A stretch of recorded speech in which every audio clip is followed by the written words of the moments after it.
Hello folks, my name's David Edgar, I'm the host of Hampden Rangers podcast, and I'm joining you tonight after Rangers defeated Hibs by 2-0 to clinch our place in the semi-finals of the Scottish Cup. And a bit of an eventful match. I think we were all a little bit worried going into tonight that maybe tiredness would start to be an issue for some of the players. And I think that the game wasn't a classic in terms of the football being played, but we were so professional and kept our heads when Hibs were losing theirs and thoroughly deserved to be in the hat. The manager sprung a surprise by naming the same 11. I think it was the best 11 he could pick, but maybe I think we wondered if there might be some rotation. But it's a cup tie, you go out tonight, you make a mistake, then you're out. So he went for it. Hibs started quite brightly, and Jack Butland on his birthday decided he would give us a present, which was a heart attack, when he nearly did an Aaron Ramsdale and conceded a goal, but luckily it came back off the post rather than going in for us. But after that, Rangers were in total control. Couple of decent opportunities. Cyril Dessers forced a save from Marshall. There was a couple of others, and then when we did take the lead, it came via the penalty spot, but not directly from it. Rangers had a really good move down our right hand side involving Tav and Dujon Sterling, and Obika, the Hibs fullback, who had an absolute catastrophe of an evening. He just runs into the back of Dujon, upends him. It's a penalty unless you are Michael Stewart, who was on commentary for Viaplay.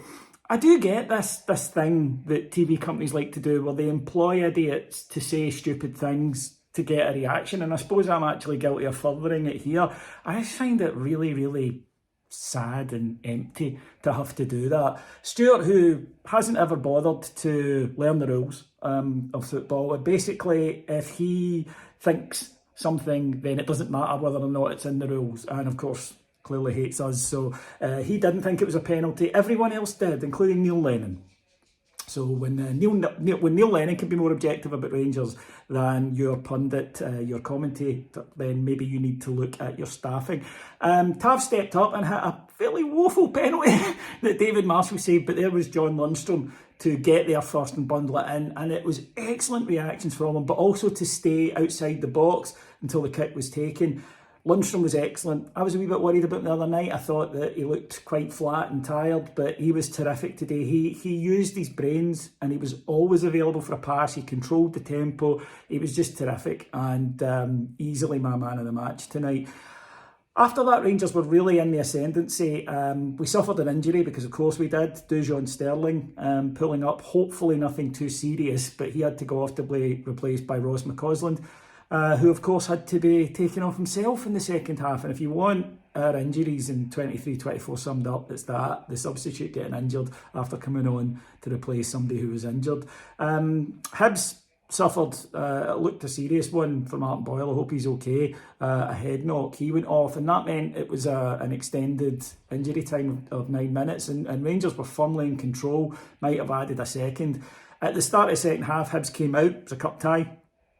You would expect that from them, and they really went for it, forced a series of corners, but didn't really get close to doing anything in terms of getting an equaliser. I can't remember Jack Butland making a save. However, Hibs' discipline was fraying, summed up by Obika, who just absolutely hacked down Tom Lawrence to get a booking. And then when Ross McCausland was injured and going off, he ran over and shoved him to try to get him to go off quicker. He clearly wasn't acting. He was going off, he was being replaced, but it kind of seemed to suggest that Hibs were losing their discipline. A couple of minutes later, Obika decides he'll take out Rabbi Matondo off the ball. It's spotted by the linesman. It's another yellow, and again only idiotic television commentators felt that it wasn't.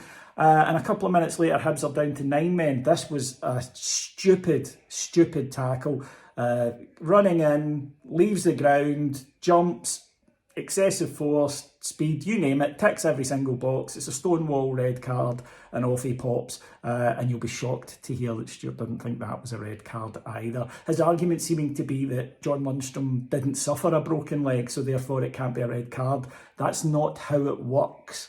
If you shoot someone, they don't wait and see if he dies before you get charged. It's designed, this rule, to stop players getting injured by hopefully cutting these tackles out. After that, 9 men, it was pretty certain how the result was going to go.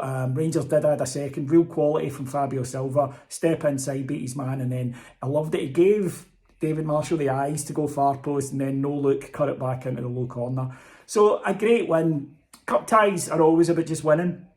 But I think given the week we've had, the injury situation, the big games we've got coming up, tonight was really, really huge. And I was impressed with the professionalism of the Rangers team. It wasn't a flawless performance. I don't think any of us expected that it would be. But I thought we did more than enough to go through. And everything's still on for this team. We've got Benfica on Thursday night. That'll take care of itself. And then, of course, another big game, Dundee away in the league. They're all big games at the moment. But then thankfully we got a couple of weeks, hopefully get some players back, hopefully get some rest into the legs of our players. But yeah, the quadruple remains on. Thanks for listening. If you want to hear more, go to patreon.com/heart and hand. Thanks for listening. Bye-bye.